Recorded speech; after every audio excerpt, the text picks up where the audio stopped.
Combatendo os inimigos da família. Domingo passado eu falei sobre um dos inimigos que está pertinho de você, ou melhor, que ele está dentro de você, que ele traz muitos problemas dentro de casa, que é a nossa carne, a nossa natureza pecadora, as nossas paixões. Obrigado, Camila. As nossas paixões. Isso dá um problema tremendo, seja voltado na área da imoralidade, seja voltado na área da falta de controle. Isso sempre gera problemas dentro da nossa casa. E aprendemos sim que nós precisamos ser guiados por Deus, precisamos nos render à verdade do Evangelho. Foi isso que nós falamos domingo passado. Hoje eu quero pensar com você um outro inimigo. Ele não está também tão distante, mas ele tem uma característica um pouco diferente, porque ele tem um colorido diferente. A carne, normalmente, a gente tem um traço bem conhecido da carne, mas o mundo não. Se você conversar com meu pai, meu pai que já faleceu, se você conversasse com meu pai que faleceu, a geração dele, ele enfrentou o mundo com uma pegada diferente, com um jeito diferente. A minha geração está enfrentando de outro jeito, os meus filhos vão enfrentar de outro jeito, mas o mundo ele sempre está aqui.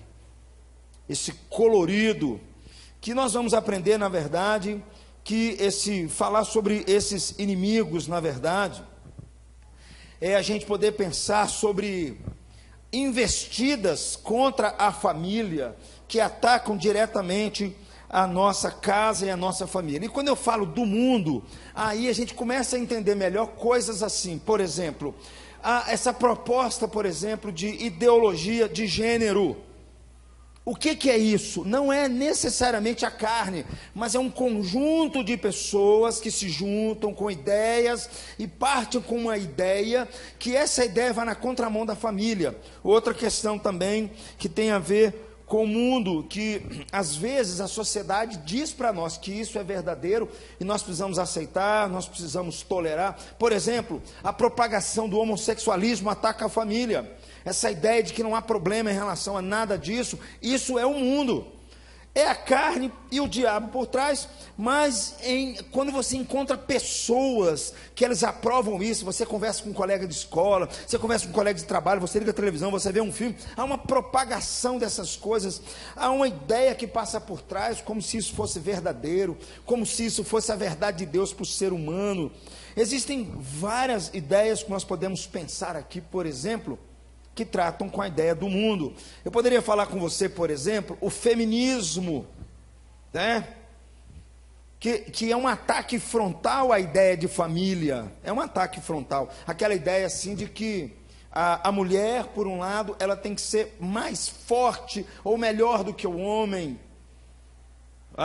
ou coisas do gênero que aparecem assim. Drogas, por exemplo, o mundo é assim.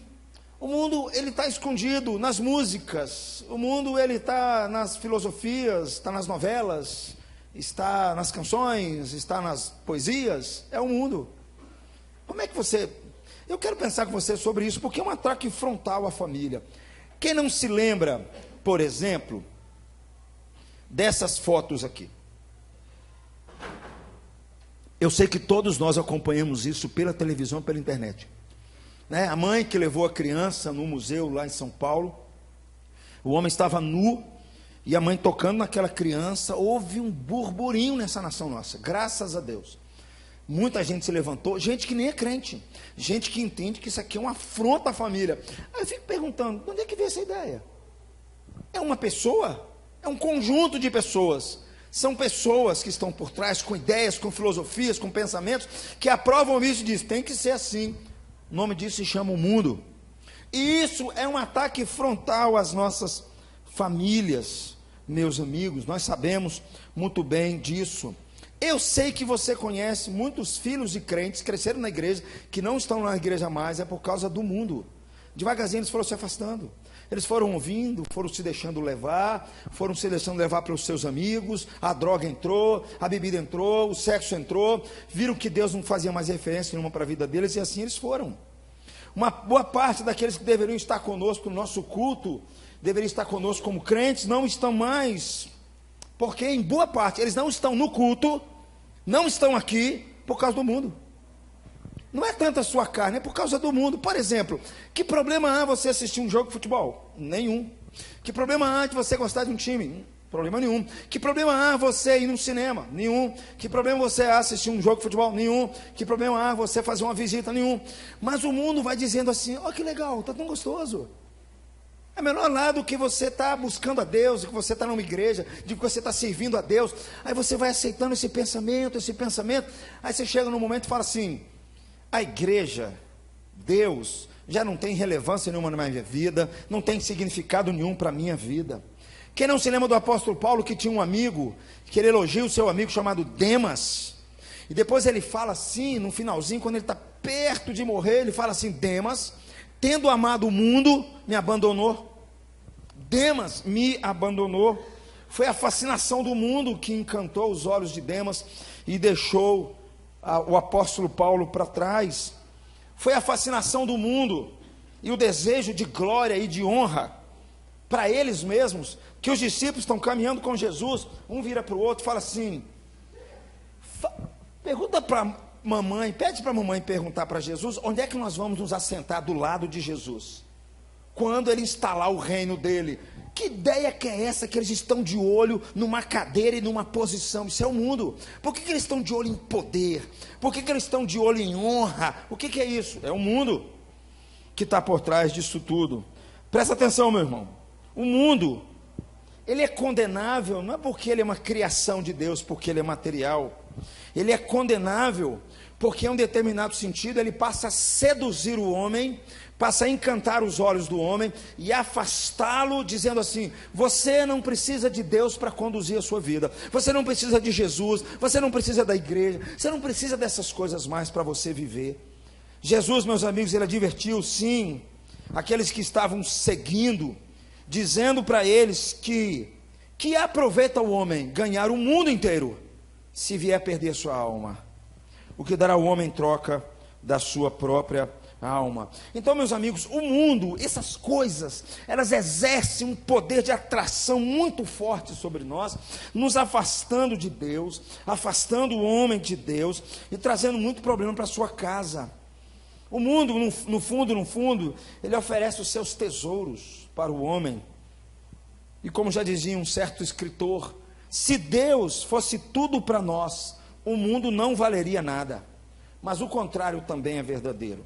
À medida que nós valorizamos e amamos as coisas do mundo, valorizamos o pensamento, essa ideia, essa coisa toda, dizendo que no fundo não precisamos tanto de Deus assim, nós deixamos de amar a Deus e nos tornamos os seus inimigos. Mas é bom que eu faça uma distinção aqui entre aquilo que eu chamo do mundo físico, o mundo físico como criação de Deus, existe aqui, ok? As coisas que até os homens inventam, na tecnologia, faz parte desse mundo da criação de Deus, na sua beleza, no seu arranjo, nesse mundo como um todo, apontando para um propósito, um lugar da nossa habitação, um lugar que nós fomos colocados aqui para criar os nossos filhos, a nossa família, de nós convivermos. Um lado é o mundo físico, mas eu não estou falando do mundo físico, eu estou falando de um outro mundo, de um mundo que eu poderia chamá-lo de século. E esse século, quem está por trás dele é Satanás, que eu vou falar domingo que vem, que é o outro inimigo da família. Satanás, meus irmãos, quando Deus criou o mundo físico, Satanás, ele invadiu a criação de Deus, e ele convenceu os nossos primeiros pais. Satanás diz assim para os nossos pais, você não precisa de Deus, você pode criar uma lei para você mesmo, e você pode tocar a sua vida sem Deus. É isso que o diabo propôs para os nossos primeiros pais, e os nossos pais desobedeceram, e em função disso, o mundo bom de Deus se transformou em um canal de tentação, um canal de provação para a humanidade, se transformou em um lugar de escravidão, muitas vezes, para o ser humano, depois que o pecado entrou. E por causa disso vieram as consequências, e principalmente na família. O mundo que era objeto que Deus criou para que nós pudéssemos viver aqui, morar, se torna um lugar, por um lado, objeto de condenação. Porque os nossos pais voltaram as costas para Deus, e se tornou o mundo um sistema de valores alienado de Deus. Eu li uma certa vez de um livro de um certo autor, o John Stott, alguns aqui conhecem. E John Stott escreveu um livro, quase 500 páginas, Gladney, porque ele escreveu um livro porque ele estava no aeroporto, ele encontrou 2 jovens, um era executivo, o outro um cara bem na vida financeiramente, os 2 eram filhos de cristãos afastados, não queriam saber nada daquilo que o seu pai acreditava mais. E o John Stott perguntou para eles assim: por que vocês não seguem mais o que os seus pais seguiam? Por que você não acredita mais como a fé dos seus pais? Eles viraram e falaram assim: eu sou um homem executivo, eu sou um homem do século 21, minha agenda está lotada, eu tenho um monte de coisa para fazer, eu tenho negócios para fechar, eu sou um advogado, bem, eu tenho que comprar casa, eu tenho que viajar, eu tenho que fechar negócios, eu tenho que comprar um iate, eu tenho que comprar carro. Deus não é mais relevante para a minha vida, Ele não tem espaço na minha agenda, eu não preciso dele para me tocar a minha vida. Está tudo bem arrumado. E aí John Stott escreveu um livro de 500 páginas praticamente, falando sobre as armações do mundo. Ouça o mundo, ouça o Espírito, ouça Deus, é o título do livro que ele escreveu, justamente com essa ideia de que o mundo dizendo, Deus não precisa ser mais relevante e importante para a minha vida. Isso é o mundo. É muito comum eu ver isso, por exemplo, em jovens e adolescentes, é muito comum. Muito comum. Eles crescem, às vezes, filhos de crentes que crescem na igreja, eles falam assim: só estou esperando uma oportunidade para fazer 18 anos, eu vou vazar daqui. Eu venho aqui porque meu pai, preciso do meu pai. Mas quando fizer 18 anos, eu caio fora. Por que ele quer cair fora? Porque em determinado sentido, o mundo está encantando os seus olhos, misturado com a sua carne, está chamando os seus olhos. Ele fala assim: para que esse negócio de orar? Esse negócio de igreja, esse negócio de Deus, de Bíblia. Deus está lá, eu estou aqui, eu vou tocar minha vida. Vou precisar de Deus quando eu estiver doente. Aí eu preciso dele. Ou quando não, aí eu preciso dele. Fora eu não preciso dele, não. Está tudo bem comigo. Por que isso? O mundo chama os nossos olhos, nos seduz. O mundo é um negócio, meus irmãos, é um colorido, complicado, difícil. Às vezes eu fico vendo os meninos tocarem aqui, já vi muita gente. Começou a tocar bem na equipe de louvor, o menino começou a caminhar bem, as pessoas começaram a elogiar o cara, ele gostou porque ele tinha um talento bom. Quando ele pensa que não, se tornou um cantor de música lá fora, não quis nem saber de Deus. Tem vários cantores assim, Michael Jackson era um filho de pessoas lá, sei lá, cristãos, vários cantores famosos. Então, meus irmãos, esse é o mundo.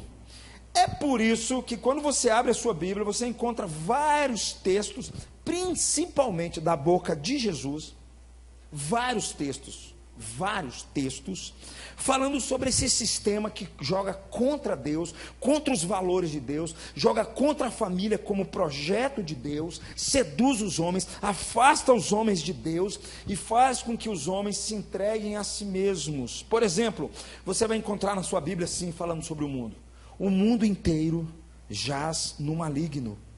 A Bíblia diz assim que o mundo não conhece Jesus, não conhece a Deus e nem conhece os discípulos de Jesus. É a Bíblia. A Bíblia diz assim que o mundo odeia os discípulos de Jesus. Jesus virou para os discípulos e falou assim: o mundo me odeia e vai odiar vocês também. É o mundo, não é um mundo físico, é esse sistema, esse pensamento, essa ideia que diz assim que o homem de fato pode viver sem nenhuma referência com o eterno. A Bíblia diz assim que o mundo dá uma paz, mas Jesus dá uma outra paz. Deixo-vos a paz, a minha paz vos dou, não a dou como o mundo a dá. O mundo dá uma paz, mas a paz que o mundo dá não é igual a paz de Jesus. Você vai encontrar na sua Bíblia, é o mundo que Jesus disse que os cuidados do mundo, a fascinação da riqueza, esse negócio que nós temos de querer ser rico, ser poderoso, ser não sei o que, essa fascinação, essa loucura, essa brigaiada que a gente tem uns com os outros assim, para poder ter dinheiro, ter poder, ter status, ter posição, é a fascinação do mundo. Jesus disse: sufoca a palavra, e a palavra se torna infrutífera no nosso coração. É o mundo. A Bíblia diz que os cristãos não devem amar o mundo, e nem deve amar as coisas que há no mundo, pois quem ama o mundo, o apóstolo João diz, o Pai não está nele. Presta atenção nisso, querido. Se você ama o mundo, Deus não tem nada a ver contigo, cara. É o que a Bíblia nos diz. A Bíblia nos diz que dizer que é deste mundo é dizer que uma pessoa vive de modo incompatível com a vida como um filho de Deus. É um mundo que se torna uma fonte de tentação sutil, que separa o cristão de Deus e separa o cristão da sua família também. Foi por causa da fascinação dessas coisas, do amor dessas coisas, que certa vez Jesus encontrou um jovem rico. Ele era jovem e rico, um homem muito religioso, mas a fascinação do mundo foi reprovado quando Jesus falou com ele assim: você quer me seguir? Vai, vende tudo que tens, dá aos pobres, depois vem, me segue e terás um tesouro no céu. O texto diz que ele saiu muito triste. Por que ele saiu triste? O mundo. Ele falou assim: nossa. João, o apóstolo João nos fala que nada que é deste mundo vem do Pai. Os maus desejos da natureza humana, a vontade de ter o que agrada os olhos, o orgulho pelas coisas da vida, tudo isso não vem do Pai. O apóstolo João diz: vem do mundo. Então, meus irmãos, esse inimigo é um inimigo que ele está aqui. Os nossos filhos, às vezes, nós estamos bem com ele, não vemos problema nenhum se os nossos filhos gastam 2, 3 horas vendo internet, vendo filme. Nós achamos isso muito normal. Mas o mundo vai semeando os seus pensamentos, vai infiltrando as suas ideias. Aí quando pensa que não, eles falam assim: quero saber mais nada disso, mãe, que a senhora está querendo aí. Isso é para a senhora, isso não é para mim não. Então, meus irmãos, fica claro que o mundo é uma ameaça muito forte contra a família, contra a igreja, contra os cristãos. A gente não pode esquecer, sabe, Fernando, quando a gente fala do mundo, que o mundo é objeto do amor de Deus, por incrível que pareça. Porque Jesus é quem disse: porque Deus amou o mundo. Apesar disso tudo, Deus ama o mundo. O mundo é o local onde Deus vai, de fato, agir para salvar aqueles que são seus. Foi para salvar o mundo que Deus enviou o seu Filho. Porque Deus amou o mundo de tal maneira que deu o seu Filho, para que todo aquele que nele crê não pereça, mas tenha a vida eterna. Então o mundo, por um lado, como criação de Deus, aqui coisas belas, por outro lado você tem toda essa sedução, mas por outro lado você percebe que Deus, o mundo é objeto para a salvação de Deus. Mas é no mundo que nós encontramos um contexto onde o ser humano mostra a sua natureza pecadora e faz as piores coisas, e encontra apoio em outros, encontra apoio no sistema, encontra apoio em várias coisas mais, e o mundo muitas vezes passa a ser uma realidade, onde os poderes do diabo muitas vezes dominam, se opõem a Deus, se opõem à igreja e se opõem à família. Então, meus irmãos, é disso que eu quero falar com vocês, e para a gente pensar um pouco mais sobre isso, eu preciso fazer a pergunta que eu estou fazendo: como é que nós combatemos o mundo que está atacando de fato diretamente a família de forma tão ardilhosa? E aí o texto que nós vamos pensar é Deuteronômio capítulo 6, a partir do versículo 1, nós vamos pensar nesse texto, Deuteronômio 6, de 1 a 25.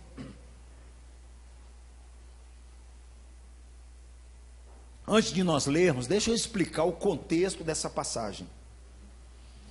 O povo de Israel viveu 400 anos no Egito. Eles eram escravos de Faraó. Deus então levanta um homem. Deus olha a aflição deles. E Deus levanta um homem chamando Moisés e diz: Moisés, você vai livrar o meu povo das garras de Faraó, do domínio do Egito.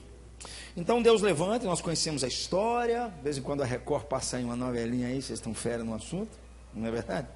E aí, depois que Deus os tira do Egito, eles vão para o deserto, ficam 40 anos andando pelo deserto.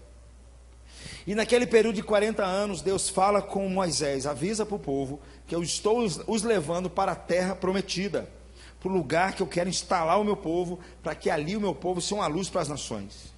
E quando Deus promete isso, quando eles estão próximos de entrar na terra prometida, só precisava atravessar o rio Jordão, Deus pede a Moisés para relembrar o povo novamente, a lei dele, relembrar novamente tudo aquilo que Deus havia feito e ensinado, para colocar no coração deles, por uma questão simples, nós vamos ver isso no texto, porque eles entrariam numa terra, onde o mundo os seduziria, e Deus então faz com que eles relembrem novamente, tudo aquilo que Deus havia os ensinado.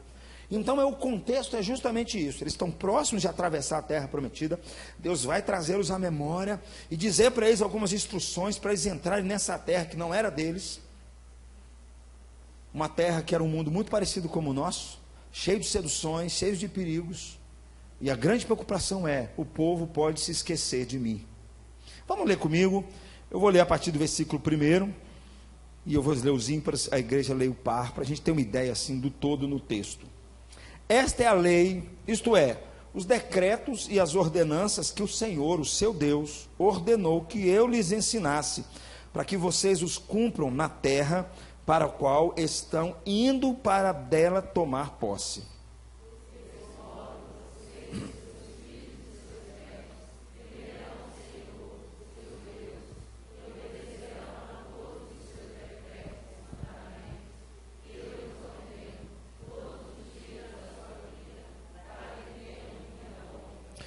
Ouça e obedeça, ó Israel, assim tudo lhe irá bem, e você será muito numeroso numa terra onde manam leite e mel, como lhe prometeu o Senhor, o Deus dos seus antepassados.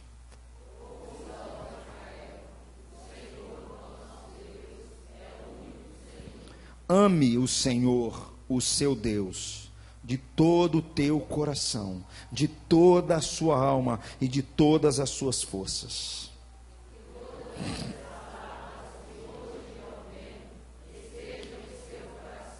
Ensine-as com persistência aos seus filhos, converse sobre elas quando estiver sentado em casa, quando estiver andando pelo caminho, quando se deitar e quando se levantar.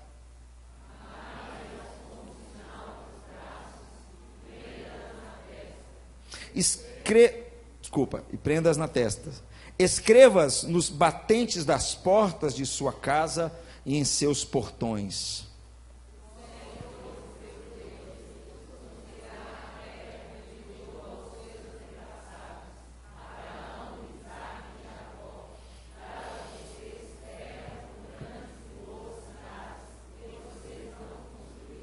Com casas cheias de tudo o que há de melhor, de coisas que vocês não produziram, com cisternas que vocês não cavaram, com vinhas e oliveiras que vocês não plantaram.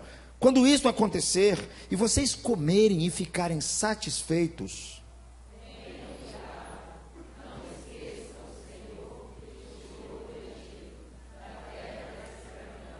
temam o Senhor, o seu Deus, e só a Ele prestem culto, e jurem somente pelo seu nome.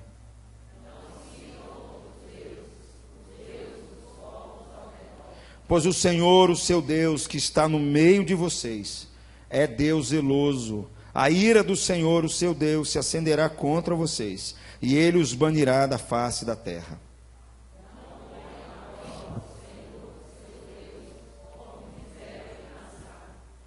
Obedeçam cuidadosamente aos mandamentos do Senhor, o seu Deus, e aos preceitos e decretos que Ele lhes ordenou.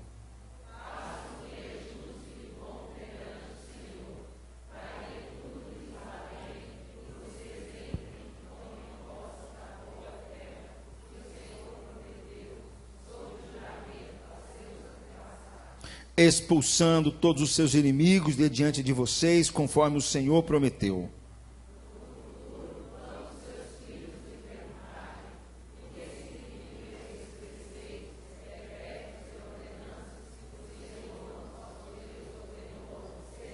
Vocês lhe responderão: fomos escravos do faraó no Egito, mas o Senhor nos tirou de lá com mão poderosa.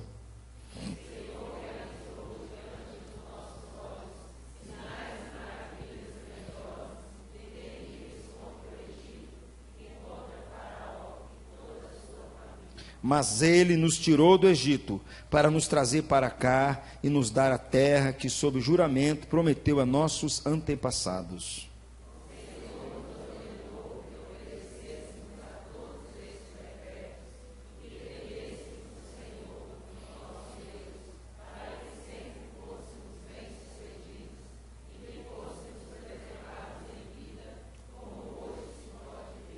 E se nós nos aplicarmos a obedecer a toda esta lei perante o Senhor, o nosso Deus, conforme Ele nos ordenou, esta será a nossa justiça. As primeiras coisas que nós precisamos ver nesse texto é que, em primeiro lugar, Deus fala que aquela terra, aquele lugar onde eles entrariam, era um lugar de bênção. Então, o fato de que nós vivemos num tempo de tecnologia avançada, de avanço na medicina, avanço no conhecimento, isso é bênção. Não há problema nessas coisas, né? Inventaram o cinema, inventaram o celular, isso é bênção. Não há problema com respeito a essas coisas. Eles entrariam, de fato, numa terra em que Deus estava os reservando para eles. Eles passam 40 anos no deserto, 400 anos no Egito fazendo tijolo, 40 anos no deserto andando no meio de areia. Agora eles vão entrar numa terra que tem cisterna, água encanada, que tem luz elétrica, estou exagerando, né? Mas tinha todas essas coisas, eles poderiam se deixar levar. Que isso aqui? Então, o fato de que Deus os coloca nessa boa terra, isso é sinal de bênção para a vida deles, dizendo assim, o Senhor Deus os conduzirá, né?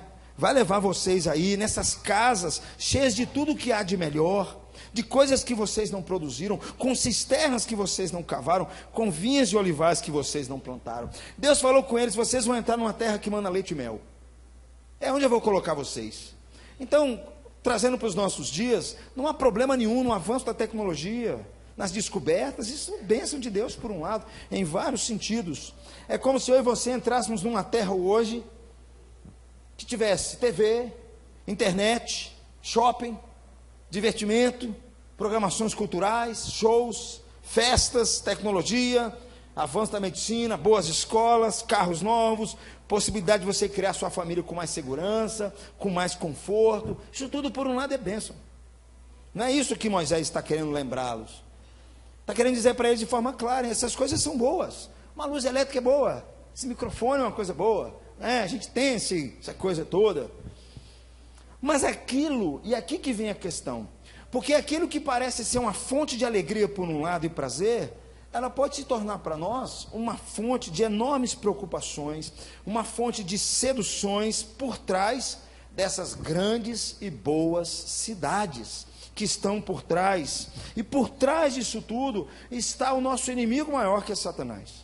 Está por trás de todas essas estruturas aí, tentando seduzir os homens, atrair os homens, arrastá-los e levar as suas famílias também, dizendo para eles como se isso não tivesse nenhum problema. E devagarzinho vai destruindo os seus filhos, vai destruindo tudo mais. É muito comum você ver um filme na televisão, que o cara morava numa roça, o pai criava o seu filho na roça, aí o moleque foi para o centro da cidade, se perdeu em drogas, se perdeu em bebida, se prostituiu, virou uma bagunça, esqueceu de Deus, esqueceu dos princípios. Passava um programa na televisão, um dia desse Regiano me mostrou, a ideia era mais ou menos essa, pegar aquele jovem que a primeira vez ele ia enfrentar um mundo que não era dele. Eles foram criados às vezes numa religião muito fechada, e aí muitos deles, não todos, mas uma boa parte deles, se perdiam. Chegava lá, bebia todas, aprontava todas o que tinham. É como se eles falassem assim, ganhei minha carta de alforria, agora eu vou fazer o que eu bem quero aqui. A grande preocupação de Deus por trás com o povo era justamente isso, quando eles entrariam nessa grande e boa cidade, onde Deus estava os reservando e preparando para eles. Em um determinado sentido, havia ameaças ali contra o casamento, contra a família, contra os propósitos de Deus, contra o ser humano como um todo. E aí, onde é que Deus mostra essa preocupação nesse texto? Justamente no versículo logo abaixo, quando ele diz assim, quando vocês comerem e ficarem satisfeitos, tenham cuidado, não esqueçam de mim, não esqueçam do Senhor que os tirou da terra do Egito. O primeiro perigo que eles sofreriam ali, por causa do mundo, eram eles se esquecerem de Deus. Se esquecerem de Deus. Se dermos uma olhada, meus amigos, na história, se você puder fazer uma varrida na história como um todo, você vai perceber que esse inimigo chamado mundo, ele sempre atracou a família, sempre atracou a igreja, e sempre fez com que os homens esquecessem de Deus, se esquecessem de Deus, e a família virasse um caos. Se você observar bem, o mundo, ele contribuiu ao longo da história, para mudar a fé e mudar a prática dos cristãos, como Jesus havia ensinado. É só você olhar a história, você vai perceber isso. Uma das coisas mais claras que ficam, é que o mundo, meus irmãos, em oposição ao cristianismo, ele afetou a igreja e afetou a família cristã. Foi a contaminação do mundo. Se você ler a história da igreja, você vai ver que a igreja se perdeu com poder político, a igreja se perdeu por causa de dinheiro, não foi só heresia. Por que essas coisas estão aí atacando a igreja? O que ficou claro é que ao longo da história, o homem foi aprendendo a se tornar um homem secularizado. O que é um homem secularizado? É a pessoa que vive, mas ele não precisa de Deus para a sua existência. Porque ele tem tudo aqui. Você tem dor de cabeça? Na época dos meus pais, quando não tinha farmácia direito, o menino estava doente, com febre, o que eles faziam, Paulinho? Chamava o menino no colo, vamos orar por esse menino, pedir a Deus pela vida dele, para Deus curar a vida dele. Era assim que funcionava. Agora o menino tem uma dor de cabeça, o que a gente faz? Dá um remedinho para ele. Aos poucos esse pensamento vai tomando nosso coração e dizendo assim, de fato eu não preciso de Deus. Ou eu preciso de Deus para, como eu sempre tenho dito, me proteger para que eu não tenha acidente de carro, me proteger para que eu não perca o meu emprego, me proteger só para essas coisas, me dar uma boa saúde. O resto tomo conta eu. Vou dizer para você que esse não é o Deus das Escrituras. Isso é uma invenção da sua cabeça. Se Deus não for Deus todo da minha vida, Ele não é Deus. Se Deus não comandar o meu comportamento, meu pensamento, minhas ações, o meu olhar, o meu pensar, os meus negócios, o meu corpo, as minhas ações, não é o Deus da Bíblia. Isso é uma invenção que você botou na sua cabeça. E eu fico preocupado porque às vezes tem um monte de crente que está com invenção de Deus na cabeça. Deus comanda tudo na área dele. Ele está ali buscando a Deus ali, naquele sentido. Mas quando é para Deus tratar a questão do pecado dele, ele fala, não, estou fora, não preciso do Senhor. Você tem que mudar isso. Não, não mudo, porque eu quero continuar no mesmo caminho. É uma invenção da sua cabeça. Não é o Deus das Escrituras. Se você olhar ao longo da história, os meios de comunicação em massa, os jornais, os rádios, a TV, as revistas, em um determinado sentido, elas ignoram a Deus.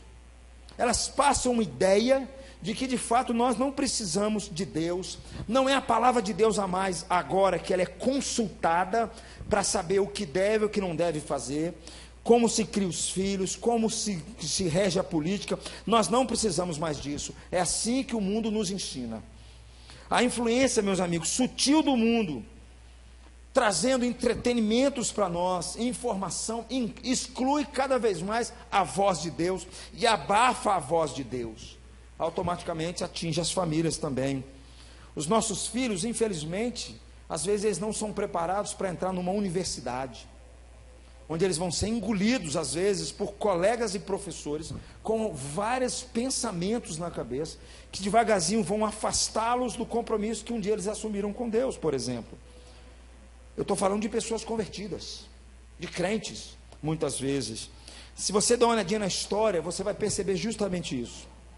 O mundo foi se tornando cada vez mais secularizado, sem a presença de Deus, e é tão interessante quando a gente pensa sobre isso, que no século XIX, levantou um homem que chegou ao ponto de dizer assim, nós não precisamos nem de Deus para criar o mundo, porque o mundo é fruto de uma explosão, o mundo é fruto de um caos, o mundo é fruto do acaso, é isso que é o fruto do mundo.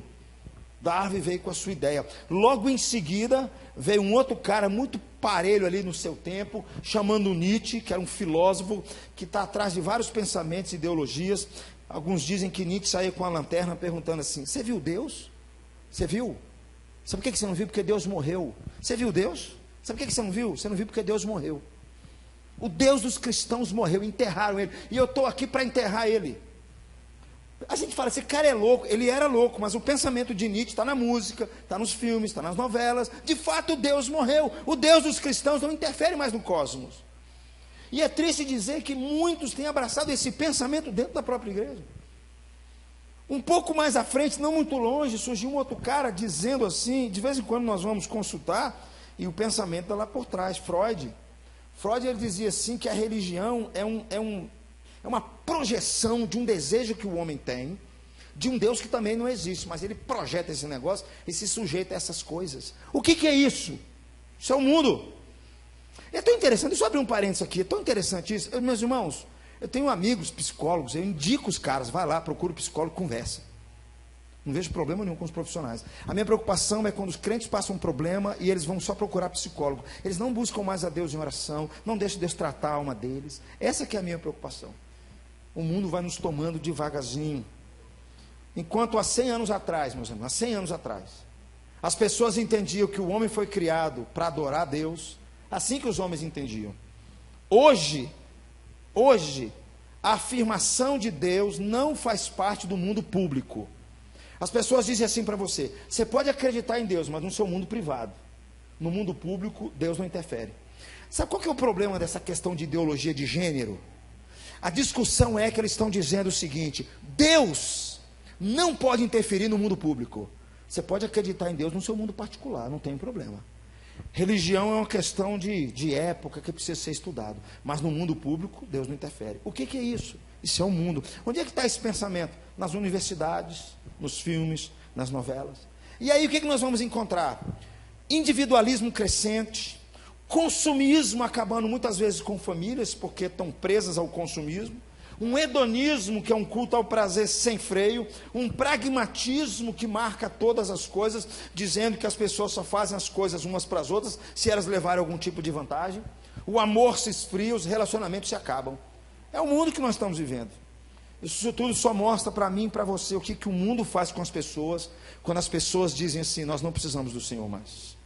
Era essa a preocupação que Deus estava com o povo de Israel, dizendo: eles vão entrar numa terra que eles têm tudo, cuidado que eles podem se esquecer de mim, fiquem atentos, liguem o pisca-alerta, não se deixem levar pelos ouvidos do que dizem por aí, porque o que eles estão dizendo por aí é oposto a Deus, vai destruir a casa de vocês e a família de vocês. Se você continuar lendo Deuteronômio, depois Deuteronômio vai ter Juízes, depois Deuteronômio, Josué, Juízes.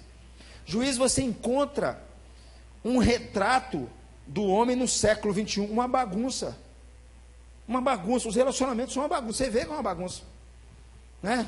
Como eu estava falando um dia desse, né? O sogrão lá, né? Tem 2 filhos, ou melhor, ele tem uma nora, o menino morre, mas aí a lei dizia que o outro filho tinha que gerar filho naquela mulher, na lei do levirato, aí eles desobedecem à lei de Deus, porque não estão querendo saber disso, e aí aquela mulher fala assim: poxa, eu vou ficar sem filho? Não vou armar uma aqui, arma uma tenda, faz uma casinha perto de uma tenda, o sogro passa na porta, não reconhece aquela mulher engravida, e quando o sogro fica sabendo que a sua nora havia engravidado de um homem, ele fica louco e fala: eu vou matar essa mulher agora. E quando ele vai atrás dela, ele fala assim: ó, quem me engravidou é o dono desse cajado aí, esse cajado é meu. Era ele que tinha engravidado a nora dele. Nascem 2 nações ali. É assim os livros de Juízes, que mostram uma realidade do século 21. Tim Keller escreveu um livro trazendo justamente essa ideia, o livro de Juízes, porque ele entendeu, porque Juízes, o resumo é: cada um fazia o que bem entendia. O século 21 é isso, cada um faz o que bem entende. A sociedade tem que aprovar os meus pensamentos. O que Deus estava preocupado com o povo de Israel? E preocupado com a igreja, e preocupado com as famílias. Justamente isso. O povo pode entrar e se esquecer de mim. Eles vão se esquecer de mim. Quando eles chegarem lá, ver tecnologia, ver divertimento, ver um monte de coisa, eles podem se esquecer de mim. Eles podem passar a adorar outros deuses. Eles vão virar as costas para mim. E o fato, meus amigos, deles adorarem outro Deus, significa, por um lado, como diz o apóstolo Paulo em Romanos capítulo 1, que eles trocam a verdade de Deus pela mentira e adoram a criatura em lugar do Criador. Se você continuar lendo o texto, Paulo vai mostrar de forma clara o que acontece dentro de casa. Vai acontecer homossexualismo, ele vai falar isso: homem deixa contato homem com mulheres, se inflama homem com homem. Logo abaixo ele vai dizer assim que os filhos se tornam desobedientes aos seus pais. É Paulo dizendo quando o homem, ele tira Deus e coloca qualquer outra coisa no lugar de Deus. E nós chamamos isso de idolatria. Mas o que é isso que nos leva a fazer assim? É o mundo em determinado sentido. É a preocupação da parte de Deus aqui, com o povo de Israel, com o povo dele que ia entrar na terra que Deus iria levá-lo. É em função disso que Moisés acrescenta uma advertência ao combate a esse inimigo chamado mundo. Versículos 13 diz assim, por favor, diz assim, ó: temam o Senhor, o seu Deus, e só Ele prestem cultos, e jurem somente pelo seu nome. Não sigam outros deuses, os deuses dos povos ao redor, pois o Senhor, o seu Deus, que está no meio de vocês, é Deus zeloso. A ira do Senhor, o seu Deus, se acenderá contra vocês, e Ele os banirá da face da terra. Deus está dizendo para o povo: temam ao Senhor. Moisés está dizendo: temam ao seu único Deus. Culto é expressão de vida. Culto significa, por um lado, aquilo que eu estou de olho, aquilo que para mim é mais importante, aquilo que são as minhas motivações. Não permita, meu amigo, que a idolatria tome o seu coração e faça um estrago na sua casa. Porque quando a idolatria toma a casa das pessoas, pais trabalham demais e não tem tempo para os seus filhos. É isso que acontece quando a idolatria toma o coração. Adolescentes se deixam levar pela sedução desse mundo, entregam os seus corpos. O que é isso? Idolatria. É o que Moisés está dizendo aqui. Não sigam outros deuses, os deuses dos povos ao redor deste século. Ele vai cegar a mente de vocês, vai cegar o entendimento de vocês. Não se conformem a esse século. Moisés está pedindo aqui. Logo abaixo, Moisés vai acrescentar um outro perigo, que oferece um perigo muito grande à família e à vida. O povo de Israel chegou a um ponto que colocou Deus à prova. Versículo 16, ele diz assim: não ponham à prova o Senhor, o seu Deus, como vocês fizeram em Massá. O que aconteceu em Massá? O povo estava passando no deserto, chega um determinado momento, falta água, não tem água, e o povo começa a reclamar. Eles faziam isso muito bem. Eles saíram do deserto de Sim e foram para o deserto de Refidim, não havia água, e eles começam a brigar com Deus. Por que o Senhor nos tirou do Egito? Lá tinha churrasco, lá tinha TV, botou a gente nesse deserto, lá tinha cemitério, lá tinha comida boa, o Senhor nos tirou de lá, porque o Senhor nos fez subir do deserto, e eles do Egito, e eles começaram a reclamar contra Deus. Moisés também perde a paciência com eles. A ideia aqui, meus irmãos, é que eles estão passando dificuldade, mas eles começam a desconfiar de Deus. Eles começam a desconfiar de Deus. Será que Deus está comigo? Porque Deus me abandonou, estou passando dificuldade. Aí o mundo vem, sussurra no nosso ouvido e fala assim: Deus se esqueceu de você, Edson. Olha as lutas que você está passando. O que adianta você ficar orando tanto tempo sobre isso? O que adianta você ir na igreja? O que adianta você buscar Deus, rapaz? Deus se esqueceu de você, rapaz. Olha aí, tem coisas no mundo mais atraentes, tem respostas no mundo que pode ser resposta para a sua casa. Busque lá no mundo as respostas para os seus problemas. Você não precisa recorrer a Deus para enfrentar os seus problemas. Deus está dizendo: tome cuidado, porque para que o povo não me tente como eles tentaram em Massá. Eles disseram que Deus não está conosco quando nós passamos dificuldades, e o mundo chega com uma boa proposta e diz assim: a resposta está aqui para nós. Logo abaixo, meus irmãos, Moisés acrescenta outra arma na luta contra o nosso inimigo, contra o mundo. Versículo 17, ele pede: obedeçam cuidadosamente aos mandamentos do Senhor, o seu Deus. Obedeça os seus decretos, obedeça as suas leis, como Deus prometeu. Meu amigo, você quer uma bênção para a sua casa? Você quer tempo de alegria e paz para a sua casa? Você quer tempo de graça para a sua casa? Obedeça a Deus. Aprenda a se sujeitar à lei de Deus. Aprenda a ouvir o que Deus está dizendo. O salmista, no Salmo 128, ele diz assim, eu queria que você pudesse ler comigo, Salmo 128, a palavra bem-aventurado aqui é feliz. Vamos comigo, ó. Bem-aventurado aquele que teme ao Senhor e anda nos seus caminhos. No trabalho de tuas mãos comerás, feliz serás e tudo te irá bem. Tua esposa no interior de sua casa será como uma videira frutífera, teus filhos como rebentos da oliveira, a roda da tua mesa. Eis como será abençoado o homem que teme ao Senhor, o homem que leva a lei de Deus a sério, o homem que obedece e ouve o que Deus está dizendo. Ele será bem-aventurado. O que ele está dizendo aqui para nós é alguém que obedece a palavra. A sua família vai bem, a felicidade vai ser alcançada dentro da sua casa, daquele homem, daquela mulher que teme ao Senhor e anda nos caminhos do Senhor. É isso que o salmista está dizendo aqui para nós. A sua descendência será poderosa na terra, será abençoada de geração em geração, o homem que teme ao Senhor. É isso que Moisés está pedindo. Ouça a lei de Deus, se sujeite à lei de Deus. A lei de Deus é boa. Aprenda a criar os seus filhos debaixo da lei de Deus. Aprenda a amar o seu marido debaixo da lei de Deus. Aprenda a amar a sua esposa debaixo da lei de Deus. É assim, conforme Deus quer, não conforme o mundo está querendo. Aprenda a conviver em família conforme Deus quer. Na sua casa vai ter prosperidade e riqueza, o texto nos diz. A justiça vai fazer parte da sua casa. O que Moisés está dizendo para nós, queridos, que é uma arma fatal contra o mundo, que os pais e os cristãos devem usar no combate contra o mundo, é uma vida de obediência à palavra de Deus, uma vida de pessoas que temem e ouvem a lei de Deus, uma vida de obediência aos mandamentos de Deus. Quando alguém entende e coloca a sua vida, fala assim: a lei do Senhor é perfeita, a lei do Senhor é boa, e eu vou obedecer a tua palavra. Queridos, traz bênção para dentro de casa. Eu não tenho dúvidas disso. Quando nós fazemos isso, levamos a palavra de Deus a sério, levamos os decretos de Deus, a lei de Deus, a lei moral de Deus a sério, os nossos filhos veem isso. A nossa vida se torna um memorial para os nossos filhos. A lei de Deus se torna para os nossos filhos um memorial. Nós, através da obediência a Deus, nos tornamos um monumento para os nossos filhos, como referência para a vida deles. É o que Moisés vai dizer no versículo 20 a 25. Quando diz aí, no futuro, quando os teus filhos te perguntarem assim: o que significam os preceitos, a lei de Deus, as ordenanças do Senhor? Os pais vão dizer assim: nós éramos escravos do Egito, mas Deus de lá nos tirou com a sua mão poderosa. Os seus pais testemunham dentro de casa.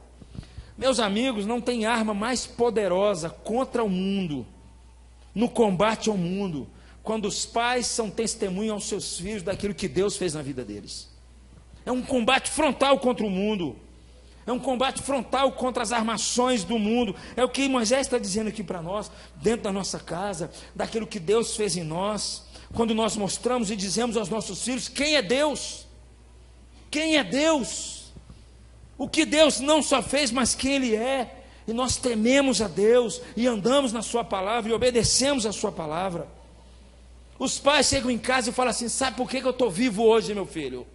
É porque um dia Deus me resgatou. Sabe por que hoje eu vivo assim, meu filho? Porque um dia Deus me resgatou, porque Deus me tirou das trevas, Deus me tirou do Egito, Ele me tirou do mundo. Queridos, Moisés está dizendo: servir de memorial para os seus filhos dentro de casa, para eles perguntarem assim: papai, que negócio é esse da lei de Deus? Por que o senhor segue essas coisas? Por que o senhor vai à igreja? Por que o senhor é um homem crente em Cristo Jesus? Isso é um combate frontal às armações do mundo que querem pegar os nossos filhos, que querem seduzir os nossos filhos, que querem fazer das nossas filhas prostitutas. É isso, queridos, o mundo faz isso.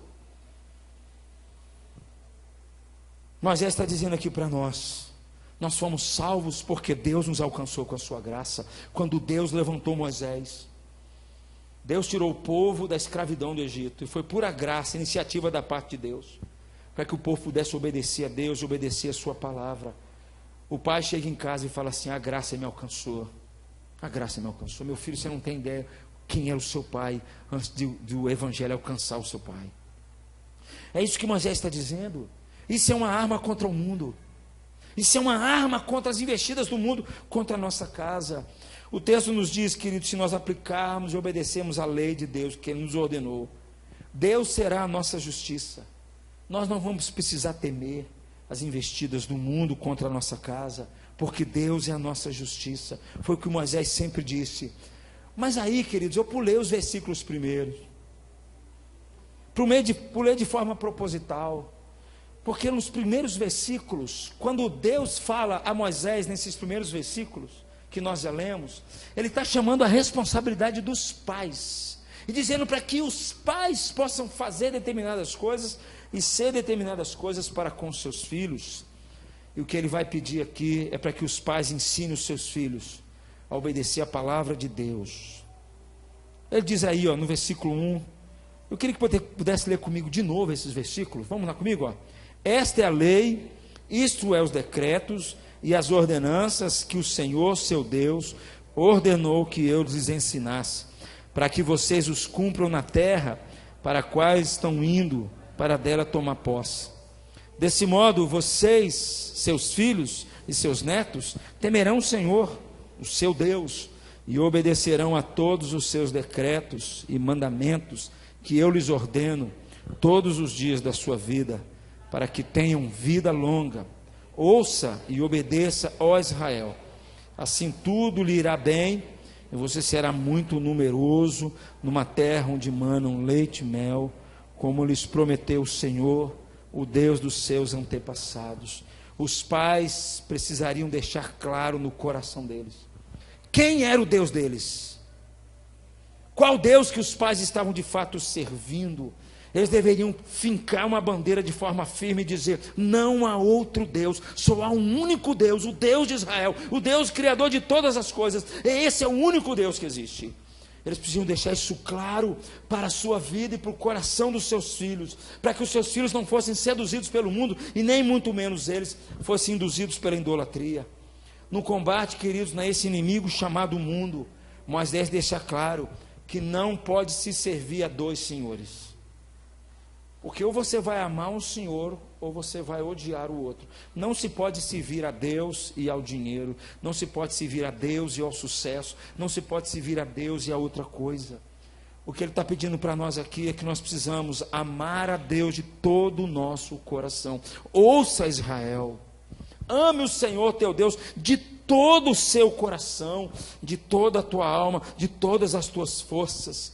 Meus irmãos, eu não tenho dúvidas algumas que Moisés sabia muito bem que as tentações e as seduções do mundo na nova terra, onde eles entrariam, seriam tão forte, tão poderosa, tão sedutora, tão atraente, que só a força do amor por Deus poderia encarar aquela realidade.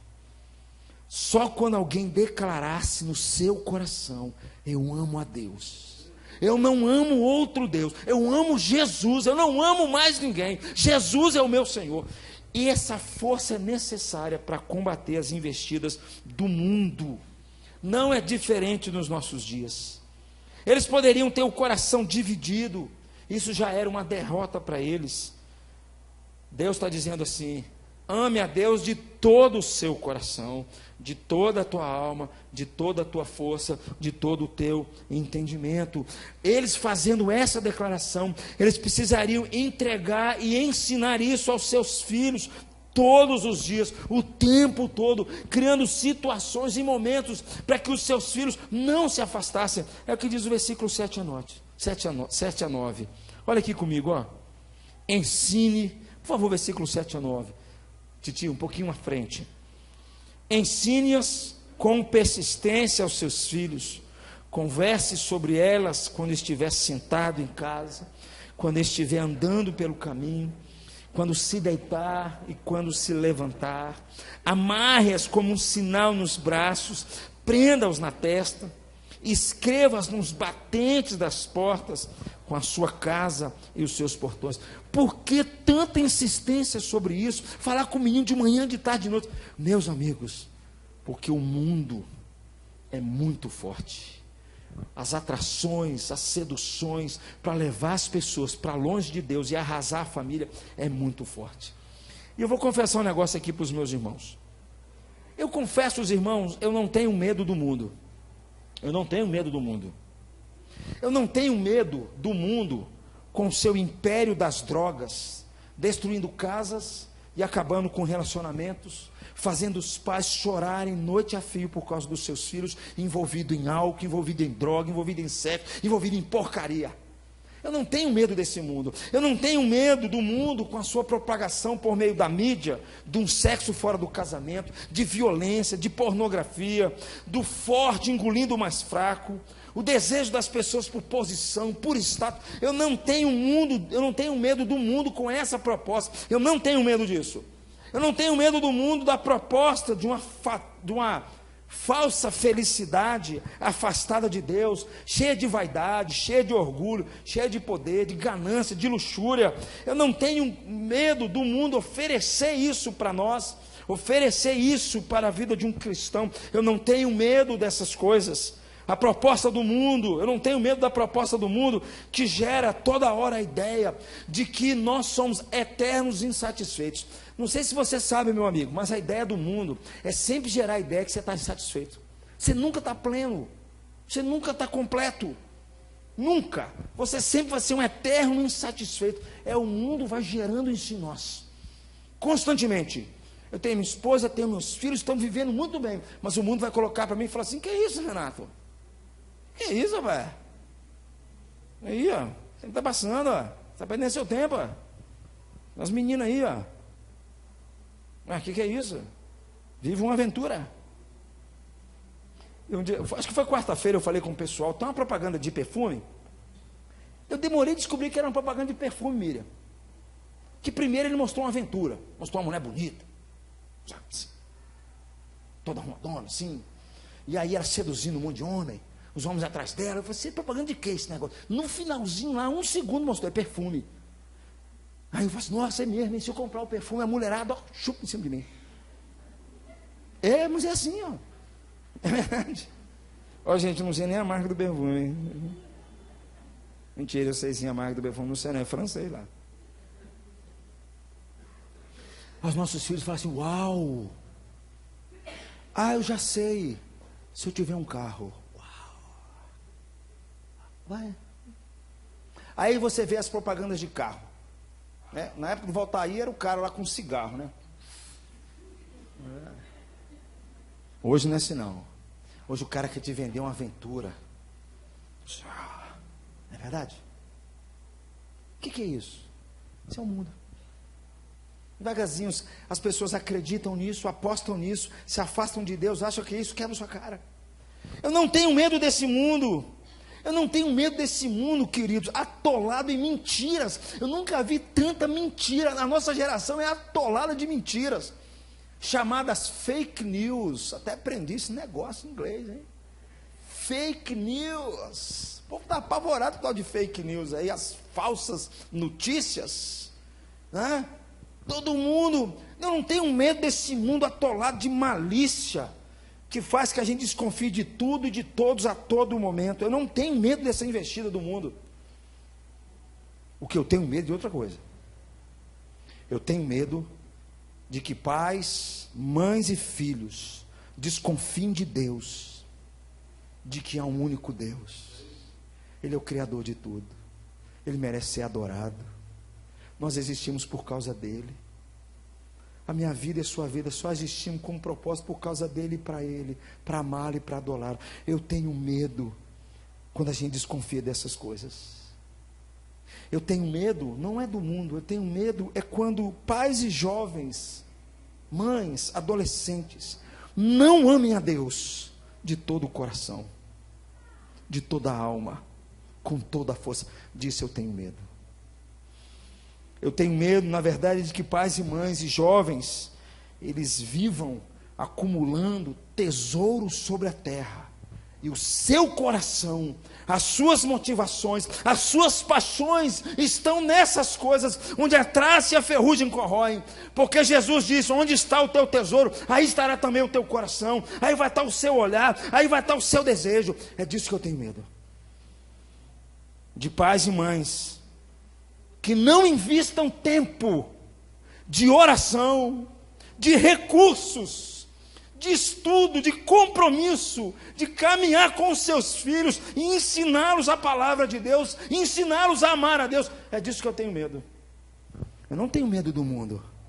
Eu tenho medo quando aqueles que dizem, como o povo de Israel, dizem, não, Deus, o Senhor é o meu Deus, mas no fundo, viram as costas para Deus. É disso que eu tenho medo. Quando nós não amamos a Deus de todo o nosso coração. Eu quero concluir, meus irmãos, porque no combate ao inimigo, chamado mundo, contra a nossa família, nós precisamos, como o texto nos diz, obedecer a Deus, crer na sua verdade, crer na sua palavra, andar nos seus mandamentos, como o texto nos diz, expressar essa verdade na nossa vida, na nossa casa, junto com os nossos filhos, junto àqueles que estão ao redor de nós, de manhã, de tarde, de noite. Mas nós só vamos conseguir fazer isso porque um dia Deus nos tirou do Egito, nos tirou das garras de Satanás e nos conduziu até a sua presença. Um dia, queridos, Deus levantou o verdadeiro e superior Moisés, Jesus, que nos trouxe não somente a lei de Deus, mas ele nos trouxe o próprio Deus. Ele não só nos ensinou a lei de Deus, mas ele foi o cumprimento de toda a lei. Jesus, ele ocupa a brecha entre o povo e Deus. Jesus é que media a aliança e que não só nos conduz à terra prometida, mas nos dá a vida eterna. Jesus é o superior e melhor Moisés, porque entregou a sua vida. aqueles que um dia entregam sua vida a Jesus, podem experimentar da lei de Deus, amar a lei de Deus, viver a lei de Deus, obedecer a lei de Deus dentro da sua casa. E essa é a arma contra as investidas do mundo, quando nós resolvemos ouvir a voz de Deus e obedecê-la. E aí eu queria encerrar lendo o texto de Hebreus capítulo 3, versículo 3. Toda a igreja, por favor. Jesus, todavia, tem sido considerado digno de tanto maior glória do que Moisés, quanto maior honra do que a casa tem aquele que a estabeleceu.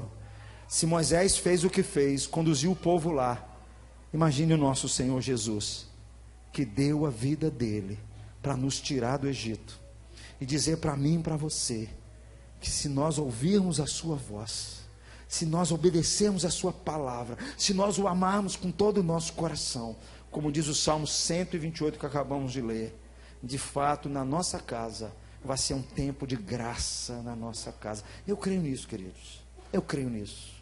Eu creio nisso. Eu creio que quando o evangelho entra no coração de uma pessoa, ele transforma a vida da pessoa e alcança a sua casa, alcança o seu trabalho e tudo mais. Eu queria nesse momento orar por você, você curvar a sua cabeça. Queria chamar aqui à frente a equipe de louvor, por favor. Eu queria orar por você.